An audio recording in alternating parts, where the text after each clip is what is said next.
At some point during the first year of the Obama administration, someone suggested that I interview today's guest, Marshall Ganz. Ganz had been lead organizer for the ground troops in Obama's 2008 campaign, Camp Obama trainings, and the combination of grassroots and netroots that mobilized millions was a crucial component in that campaign's historic result. But it was soon evident that President Obama had little interest in keeping those millions involved in any meaningful way. I didn't interview Ganz at that point, but as the Occupy 99% movement evolves beyond encampments and as Obama launches his 2012 campaign, I turned to the longtime organizer turned Harvard lecturer for his insight, for lessons learned, and for guidance in the year ahead. In 1964, a year before graduating from Harvard College, Marshall Ganz left to volunteer as a civil rights organizer in Mississippi. In 1965, he joined César Chávez in the United Farm Workers, where he worked for the next 16 years. In 1991, he returned to Harvard College and completed his undergraduate degree and got his Ph.D. He now teaches there. As I said, Ganz helped devise the grassroots organizing model for Obama's 2008 campaign and is the author of Why David Sometimes Wins, Leadership, Organization, and Strategy in the California Farm Worker Movement. Welcome, Marshall Ganz. Thanks, Terrence. I like listeners to get a feel for the people behind the work and the ideas that we talk about. So could you briefly talk about your path to the work you do today? And you can take a few moments because I feel that the personal and the and the strategic all weave together. Feel free to cite mentors, turning points, moments of decision, that sort of thing. Well, I grew up in Bakersfield. I don't have to, for your audience, I don't have to say California. Elsewhere, I do. Right. I grew up in Bakersfield, where my father was a rabbi, my mother was a teacher, and came here to Harvard when graduating Bakersfield High School in 1960, and partly because my mission was to get about as far from Bakersfield, no offense, as I could. Who knew, right? I found a world. Yeah, who knew that you'd return? Yeah. Yeah, no, and it was a world that was both very intimidating, very exciting, but I'd never encountered elitism on this scale, but it opened up the world. It was the year John Kennedy was elected president. We came here to the Yard shortly after his election, and we had a sense of being kind of a part of a new generation of leadership, actually, not unlike the experience of some of the millennial generation, especially during the last 2 or 3 years. For me, it led to getting involved in civil rights work, and I got involved, I think, because for 3 reasons. My father had been a chaplain in the American Army.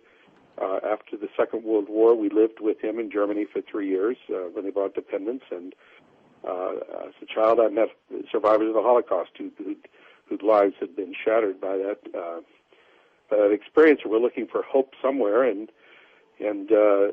but my parents interpreted the Holocaust to me not as being simply about anti-Semitism, but about racism, with the simple understanding that racism kills. And, of course, that's what civil rights was challenging. I grew up as a rabbi's kid on Passover Seders, and, of course, every year they'd tell the story of the journey from Exodus, the Exodus story, from journey from slavery to freedom. And there's a part they point at the kids and say, "You were slaves in Egypt," and I was always puzzled by that till I realized that it meant the story wasn't the property of any one people, time, or place, but is in fact told every generation, and civil rights movement was telling that story in my generation. And of course it was a movement of young people. I mean, Dr. King was 25 when he led the bus boycotts, and people doing the sit-ins and freedom rides were my peers, and it was challenging for my peers to be engaged and me not. Walter Brueggemann, a Protestant theologian, wrote a book called The Prophetic Imagination, where he says transformational vision occurs at the intersection of 2 things, criticality and hope, and a clear idea of the world's pain, but also of its need, of its possibilities. And young people come of age with a critical eye and a hopeful heart, almost of necessity. And so for my generation, that's what civil rights was about. And so I left and went to Mississippi, and there I got introduced to race, power, and politics in America. And that was where my real education began, about the difference between works of charity and works of justice, and the significance of power, and the fact that unless people who needed change also became the authors of that change, it wouldn't be real. And so I came away with an understanding of the relationship of leadership and community and power that was at the heart of what organizing was about for me, and came back to Bakersfield, where I'd grown up in the middle of the farm worker world but never seen it. It's as if I had to go to Mississippi and get what we called Mississippi eyes, to come back and see a community of color in California, not unlike the South, also without voting rights, also without labor rights, and of course California has its own rich history of racial segregation going back to the Chinese at the turn of the century. And so it turned out Mississippi was an example of America rather than an exception. Mm-hmm. And so I began working with César and did that for the next 16 years and up till 81, and then another 10 years of union issue and electoral work, mostly in California. But then I found I was feeling stuck. It was like, somehow Reagan was president, and it felt like I just needed to find a way to go deeper and broader to what I'd been doing, and by happenstance was invited to my 25th reunion at Harvard at that point. And I'd never been to a reunion. I was surprised they invited me because I never graduated. Right.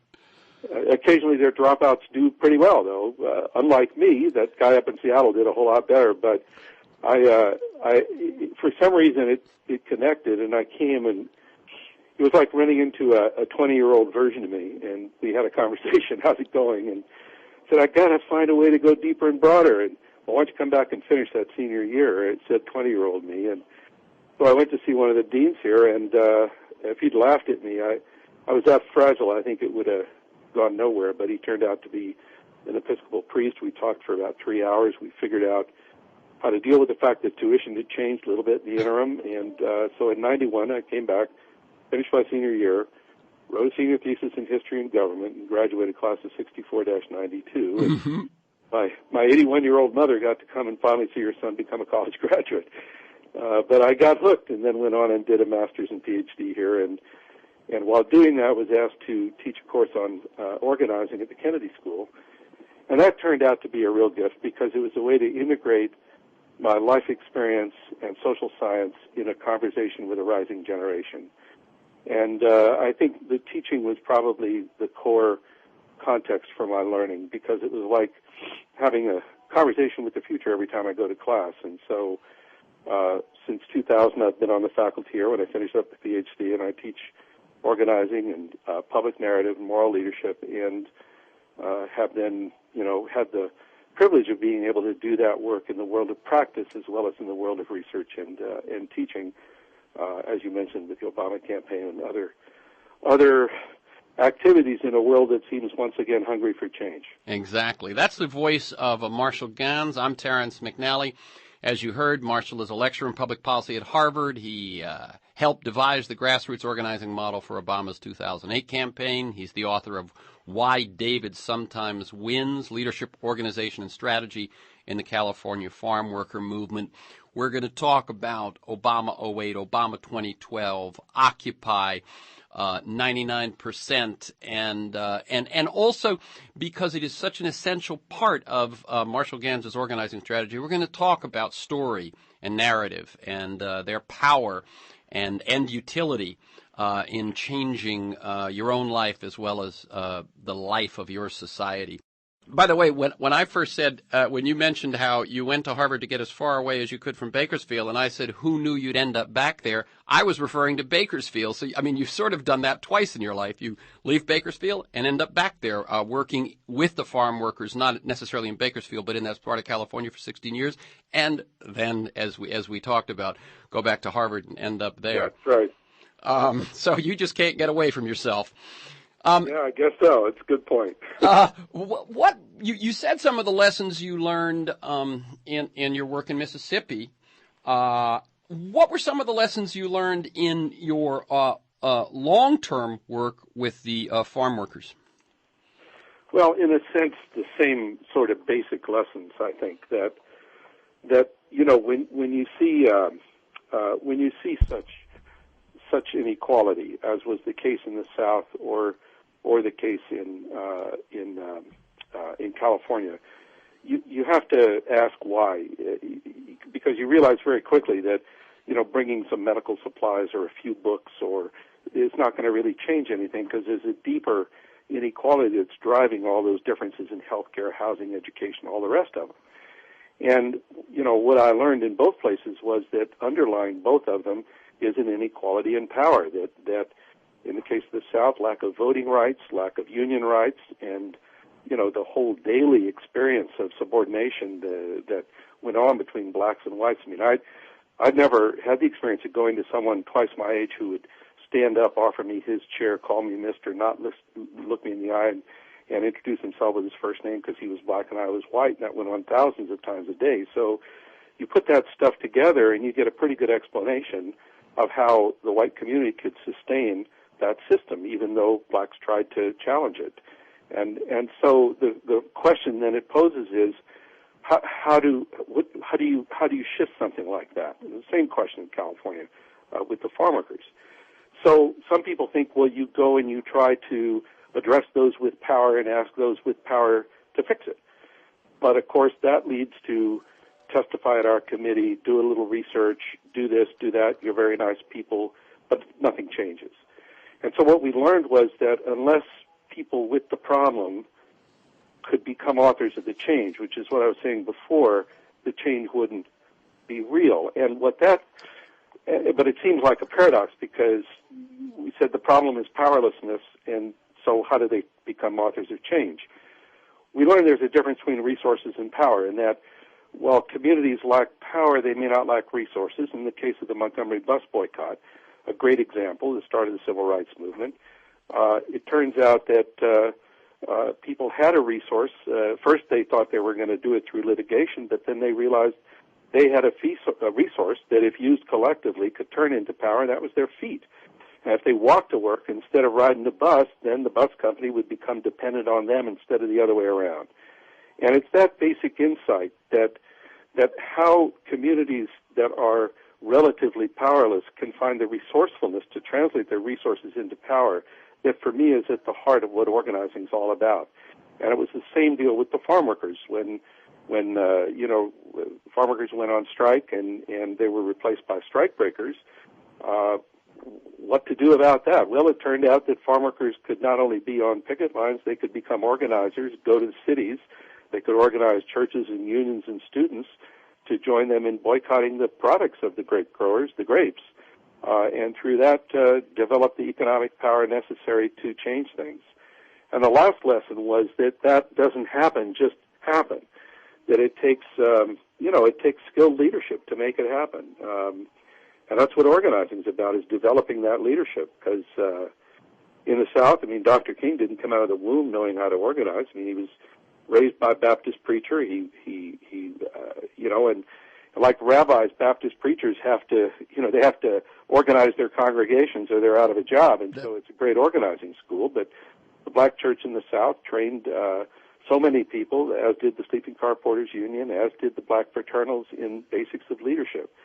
And, of course, with the farm workers, the whole tradition of Alinsky, Fred Ross, the community service organization, the 10 years of work César did out there before ever starting the farm workers, became a leadership school for that as well. So what I took from it was this relationship between developing leadership, building community, and developing power that it takes to create change, and learned the same lessons over and over and over again with the farm workers. I saw one place you defined strategy, and I thought this was so succinct. How we turn what we have into what we need to get what we want. Yep, that about it. And so you just gave an example with the farm workers. Basically, that sentence is kind of what it is over and over again, and you just got to figure out what are the elements, what do we have, how do we turn that into what we need to get what we want? That's the way I look at it.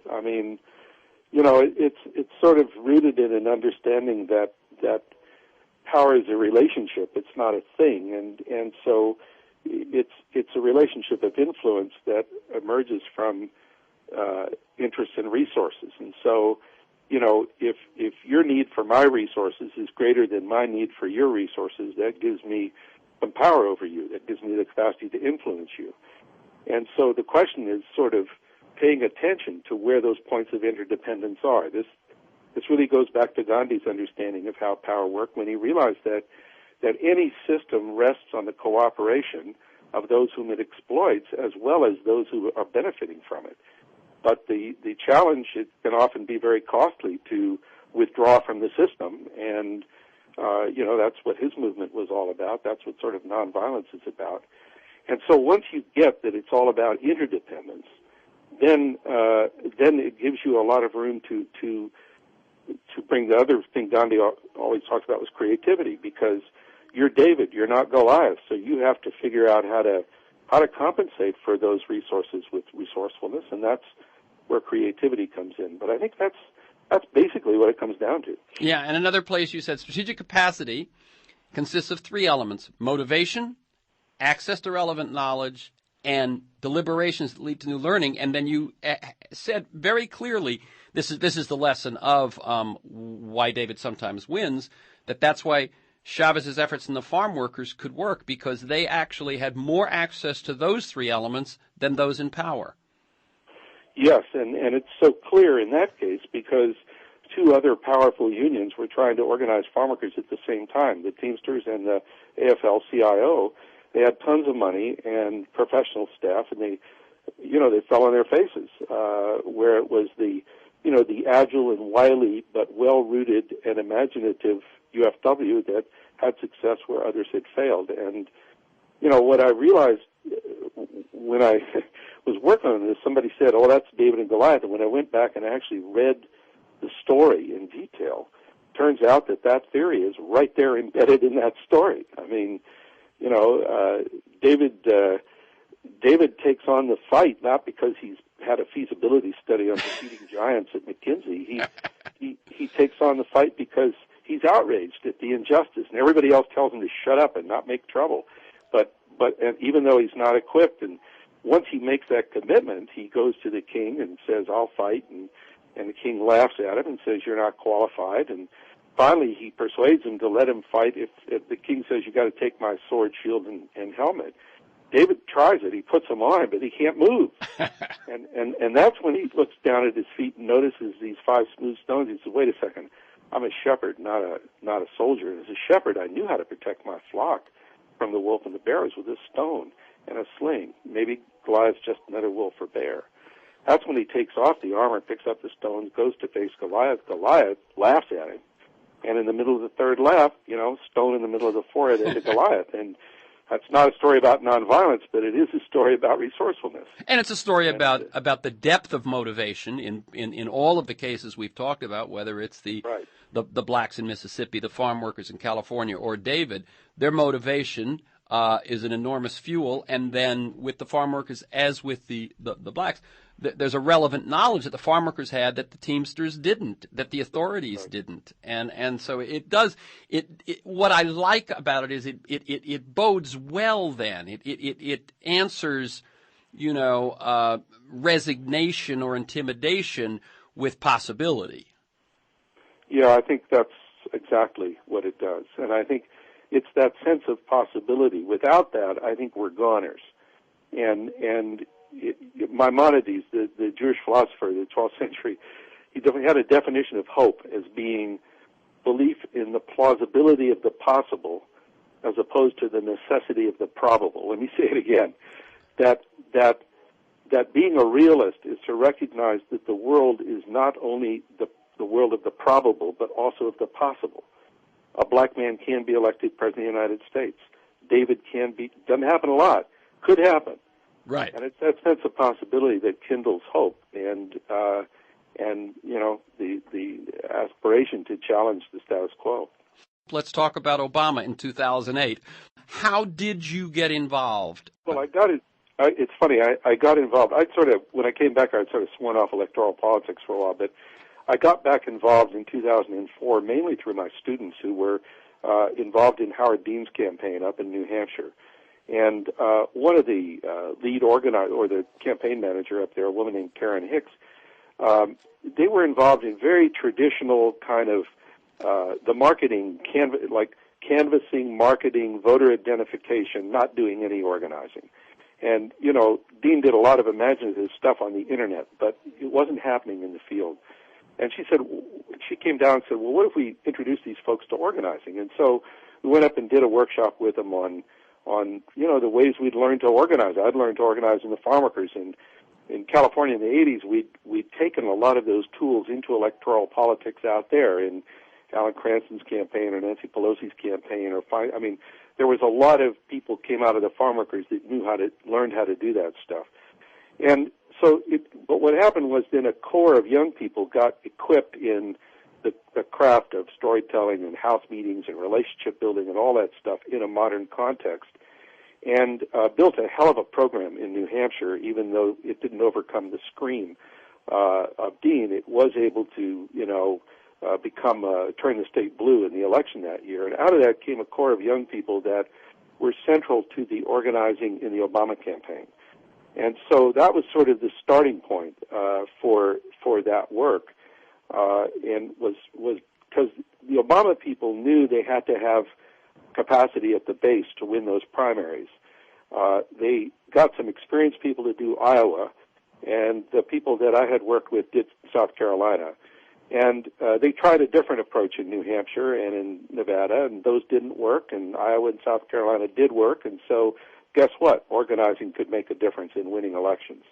Yeah, and so the other piece was that there were people all over the country that wanted to help that weren't engaged, and in particular California. And so I was asked to figure out how we could design a way to organize those people so that they could, contribute to the campaign. And that led to the first Camp Obama that we did in Burbank in July of 2007 with a woman named Buffy Wicks, who was a California person.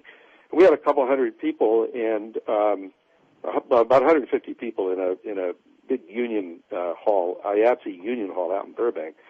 And we found that we could put together a 2.5-day program to introduce them to the 5 basic organizing practices of relationship building, storytelling, strategizing, action, and structure, to launch them as leadership teams by the end of the 2.5 days, who could go out there and begin to do the work of the campaign in a structured way, amplified with the access to information provided through the Internet.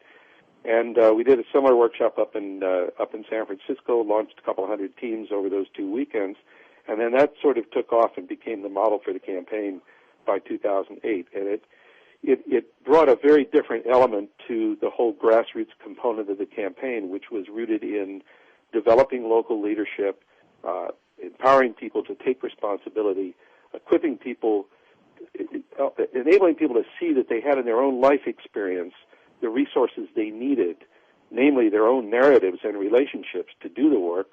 It didn't have to become policy wonks. And so it's this kind of discovery when you go thinking you have a deficit and you leave realizing you have an asset. It's very empowering. And one of the definitions of a social movement is that it empowers people individually even as they organize to exercise power on the world around them. It's this connection of individual and collective and institutional change that's at the heart of what's so powerful about movements. And that was evident in that 2007-2008 Obama campaign, just as it had been in others. Yeah, in other words, one of the things that you make clear over and over again is what you just said, is that a social movement will and really is intended to change not only the body you may be focused on, but all of those who participate as well. Exactly, and that's what's so powerful about it, and that's what you saw in Wall Street. I mean, the people, it was so interesting, that so sort of satisfying in a way that, the 99%, 1% didn't come out of some message factory in Washington, but it came out of a bunch of people putting their bodies in a place they didn't belong, as people have done throughout history when they wanted to make change. And there's something about the reality of it that grounds it, and people can tell the difference between what's real and what's phony. Right. I do want to talk just a little bit about as I said in my introduction, Obama was the campaign surprised by how powerful and how critical that grassroots sort of horizontal movement, and I say horizontal because, as you say, it depended more on relationships than expertise or power. But were they surprised by how effective and how important that turned out to be? Yes, absolutely. I think they were sort of blown away by it. I mean, they had a glimpse of the power of the internet from the Dean campaign. Right. But, you know, they didn't get the organizing stuff, as was evident in New Hampshire, where they ran a very traditional campaign.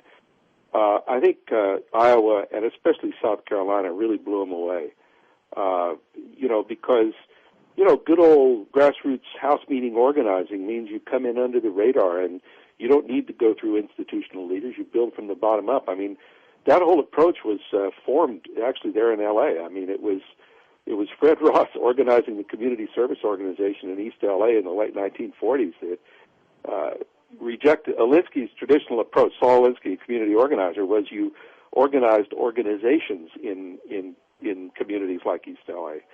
And Fred Ross observed that there weren't a lot, but there were kinship networks and relational networks. And so if you did your organizing based on that, then you could create something that would appear almost from nothing. And that's how the CSO was organized. It's how the Farmworkers was organized. And that's how Obama was organized in South Carolina, and it sort of like came from nowhere. And so what that does is, I mean, to some extent, I was thinking about the David Goliath. I mean, certainly the Clinton campaign, the Clinton machine, the Clinton power was assumed to be the Goliath. And as you say, and what we've seen, just looking at the Republican primaries, is because everything seems to be generated, or so much power seems to be generated by the super PACs and the money, Romney does see who his adversary is and then attacks him with, you know, whereas in some sense what you're saying is, at least in the early states, Obama was always under the radar, and thus it makes it harder for Goliath to knock you over. Yeah, and it's also César Chávez used to say power makes you stupid, and what he meant was that if you're used to relying on an overwhelming preponderance of military, economic, or political might, you stop thinking. And that's what creates opportunities for the Davids of the world to make their inroads. Now, and there's a surprising amount of truth to that. Yeah. Now I want to go after as I mentioned before. Once Obama is elected, he really jettisons all of that. Yeah. And you've written about that, but I want you to just, you know, tell us a little bit about how you found out that it was being cut out, and what you think it meant, and why you think it happened, and what the effects were. Well, that's a big topic. I mean, I think that one thing is important to realize that the whole grassroots organizing thing, it really didn't come from the top. It was something the campaign took advantage of, but it wasn't really anything they ever really understood at the top. And you know, I mean, Barack did have experience as a community organizer. It was very limited, and it sure didn't bring the depth of understanding of how you build movements and all the rest. And so it was sort of demonstrated by the organizers in the field how powerful this could be. Well, so the election is won. Then the big question is, what do we do with this? You know, on the one hand, there was this whole mobilized electorate out there that was ready to go. And just for numbers, it was like 1.5 million people played active roles in local teams. I mean, that's a lot of people. Yeah, and I mean, it wasn't just a list. You know, it wasn't just a computer list or an email list. These were people actively organized, had leadership roles and responsibilities in their communities, and they were ready to go. And, you know, the Obama folks blinked. I think they were afraid of it. I think that, you know, it's hard to know everything that goes into these things, but it seems like sort of things shifted very much to being a question of control. How can we control rather than how can we empower? And it's an understandable reaction if you lack experience, and certainly if you don't understand executive leadership and the whole dynamics of how change works. I mean, and this is what I find really remarkable, because, you know, we've never seen deep reform occur in this country that hasn't been the sound of two hands clapping inside people and very powerful outside people. I mean, we got legislation in California for farm workers because we had a movement, and we also had Jerry Brown as a governor. And without both pieces, it's hard to imagine how it could have happened. Civil rights movement, same kind of thing. Now, so, you can speculate why, but they certainly decided they didn't need that. They didn't want that. And I think they were afraid they couldn't control it. And so they domesticated it, put it in the DNC, and sort of pulled its teeth. Now, at the same time, the other piece was that the sort of progressive coalitions, like on health care, on environment, on immigration reform, and on labor reform, were very well organized in Washington. There were these tables organized more than I had ever seen. But they got the message from the Obama folks not to rock the boat. They would take care of it. And they bought it. And I think people confused access with power, and sort of, you get to go to the White House, wow, and Jim Messina comes and meets with you, and that's terrific. That's great, but what's really happening was nothing. And the result was a huge vacuum. At the very moment that the country was so anxious for leadership. I mean, the economy had gone south. Right. And so nothing was coming from Obama. The liberal groups were inactive, and the old campaign apparatus had been put to sleep, and into that comes what? Well, when you don't have an active politics of hopes, you get a politics of fear, and that was the Tea Party. Right. As you point out, in other words, anxiety, when you talk about story, anxiety is a key component of a story, and it leads to action and so on. And what you say is that this was not a normal election. This was an election in a time of fear, in a time of anxiety with the economy. And so that was going to go somewhere. It doesn't just sit. And that vacuum was filled, as you say, by the Tea Party, and the Republicans. And after the 2010 election, Obama would say, the America has shifted, or the American people have spoken. And what I always felt was, wait, no, America hasn't changed. It's just the electorate changed. Instead of all those people you mobilized in 2008, they sat home, and all that changed was, the number of young people who voted in 2008 versus who voted in 2010, the difference only was who went to the polls. That's exactly what happened. And people sort of say, well, it's inevitable that, somebody gets elected. They're not, well, not so, if you understand. American politics has always been, it's kind of like I was saying, our political institutions, after all, as designed by the founders, they were really designed to inhibit change. They were afraid of majoritarian democracy. And so they created all these checks and balances, made it so hard to use government as a mechanism of change. But Americans needed to make change, and so what they hit upon was the social movement, modeled more on the Great Awakening of the 1830s and 40s than anything else. And so we have this wave of social movements that interact with political parties, that transform the parties, and eventually public policy.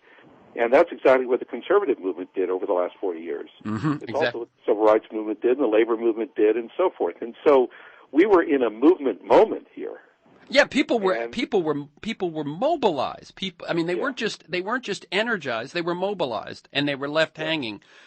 You say, one thing you say is that Obama abandoned the transformational model of his presidential campaign for a transactional model of governing. Yeah. And it really is clear. He went from being someone who energizes and has a prophetic. Cornel West has said this quite a bit. Had a prophetic cast to the election campaign, and then all of that was gone, and now we were into negotiation, compromise, and so on. It's very hard to fully understand the nature of that shift, because it wasn't only a shift from transformation to transaction, but to a passivity of leadership that was just remarkable. There's a kind of wish, I think. And I don't know what the psychology is behind this, but there seems to be a kind of conflict aversion or a wish that, well, really, if we all just talk to each other, sort of Rodney King theory of politics, you know, we can all just talk to each other, and then we'll understand each other, and we'll see that we really have more in common. That's not how democracy works. Democracy is a system of contention. I mean, it's designed that way. It's based on holding power accountable through competitive elections, competitive parties that pose challenging alternate positions and compete for electoral support. It's all about contention. And if you back away from that, and the other side gets it, and your side doesn't, you're done for. And that's what happens. Yeah, and I think, I'll bet even for you as well as for me and so many others, when it happened once, let's say, on the stimulus package, you go, wow, he tried to negotiate, gave away this, that, turned a third of it into tax cuts, gave away $40 billion to the states, and got not a single vote. Boy, that won't happen again. And then he goes again and again. And I think it was the commitment that to playing the patsy that was so surprising. You have written he confused bipartisanship in the electorate with bipartisanship in Congress. Yeah. And while we want that, we're America that isn't red or blue, Congress is red and blue. He sure is. Let's not kid ourselves. I mean, to his great credit, and he actually writes about this in his second book, right? After You Hope. I mean, he had a recognition of American political culture as being composed of many different currents, and there is a current of individualism and competitiveness and aggressiveness, and there's also a component of cooperation and inclusion and equality. And he built his campaign around that second set of values. That's sort of what enabled so many people to engage, and it was like the return of a chord that hadn't been heard. Yeah, exactly. For years. And then stepped away from it, leaving it hanging.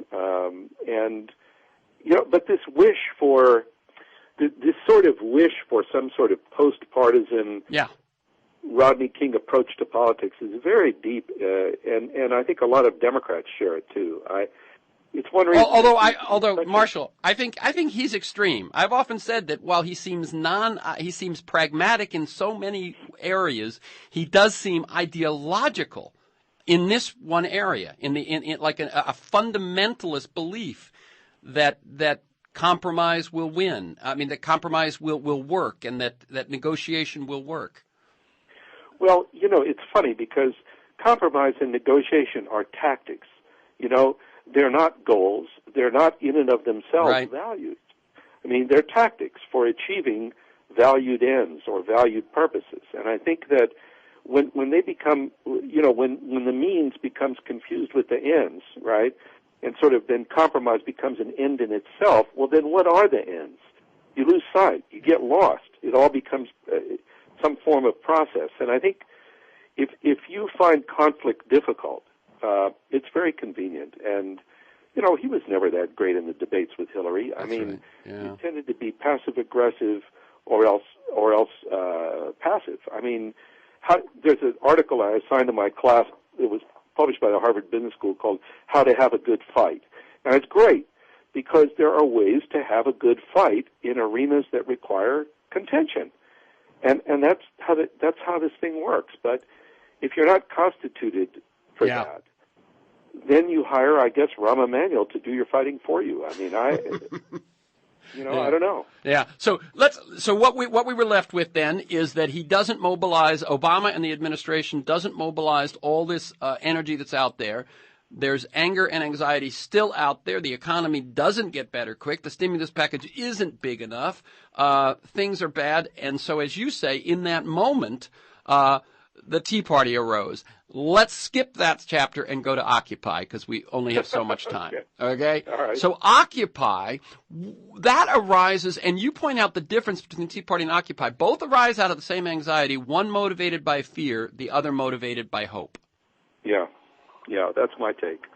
I mean, I think that the fact that Occupy was so successful in redefining the whole discourse, is evidence that it sort of holds up how I'm not even sure the right word to use it, but the fact that Democrats and Democratic leadership had been afraid to name the number one challenge, which is the growing economic inequality, the political inequality that goes with this, the ripoff by Wall Street, the whole shift in the economy. But they weren't talking about that. You know, it was like afraid to. And so, but underneath, that's what was happening out there. And so along comes somebody that says, it's like, you know, naming it. It's kind of like Thomas Kuhn, who writes about paradigm shifts. Yeah. He sort of says anomalies accumulate to the old paradigm until somebody comes along and has a way to explain them, and then, boom, it clicks. Yeah, then they're not anomalies. Then there's a new paradigm. Yeah. Then there's a new paradigm. Exactly. And see, I think what because of a lack of courage, more than a lack of knowledge, our Democratic political leadership was not calling it what it was. And so the Occupy people called it what it was. And wow, did that resonate? Yeah, and all those people who I've done a few shows on Occupy, and I've certainly talked about it plenty with folks, and it seems that whatever else, everyone knows the conversation has changed, and that's a powerful thing. Let me ask you this: where do you think the movement needs to do a better job right now? How would you advise Occupy 99% on how to translate the small pockets of activism all around the country, all the local encampments or encampments translated into, even if they're not camping now, local movements into something national that will result in significant change? Well, I think that a lot of the folks involved in the Occupy movement are struggling with this right now, of how to create a structure that enables them to develop strategy that's as powerful as their story was. I mean, it's kind of like, you know, when you have a very powerful story, you also need a very powerful strategy to go with it, and not get stuck on a single tactic. And to develop powerful strategy, you need venues in which to do that. I mean, places where people are engaged with one another, you know, figuring out, because strategy is purposeful, it's intentional. And we know, you know, social movements are sort of occur at the intersection of intention and opportunity. I mean, you know, they had a police day demonstration in Tahrir Square every year. Right. But the April 6th movement organized, but it wasn't until Tunisia happened and Ben Ali took off that it exploded. And wow, they really had something on their hands. And so it's always both, but you need the intentionality piece. And I think that's what they're struggling with right now, is how to create that venue and that space in which they can be much more proactive over the course of the coming year. Now, the election is going to take, you know, a lot of energy, and, you know, I think that the shift Obama's made in the last few months, ever since the Teddy Roosevelt speech, is positive. I think it's very good. I thought the State of the Union was more real than anything I'd heard in quite a while, because it actually named some of the problems, and it pointed to some sort of action the president could take that wasn't just contingent on Congress. I mean, it's as if that office had no power. It has a hell of a lot of power. But I think that's all positive. But now the question is, how does the movement sustain the heat?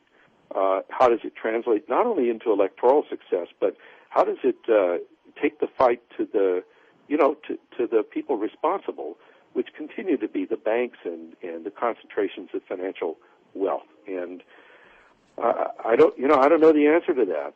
I do think that, you know, it'd be pretty presumptuous to think you did. But yeah. It's clear that there are some pieces, and one of the pieces is strategic venues. One of the pieces is recognizing the nature of the problem and trying a lot of things. And so I think we're going to see a lot of stuff tried over the next year to sustain this, to try to sustain this momentum. There's people talking about, you know, Occupy Spring or whatever it is, you know. May Day, Day of Action, but certainly. We'll see what comes of it. We do know that, you know, civil disobedience has traditionally played a critical role in serious reform. You know, and I don't know, we haven't seen a lot of that in recent times. It is one way in which people can hold a system accountable, is withdrawing their cooperation in different forms. I don't know if that's where it goes. Yeah. You said something. You said something which I myself have been saying, which is, it isn't just that we have an Occupy 99% movement, it's that we also have an election year.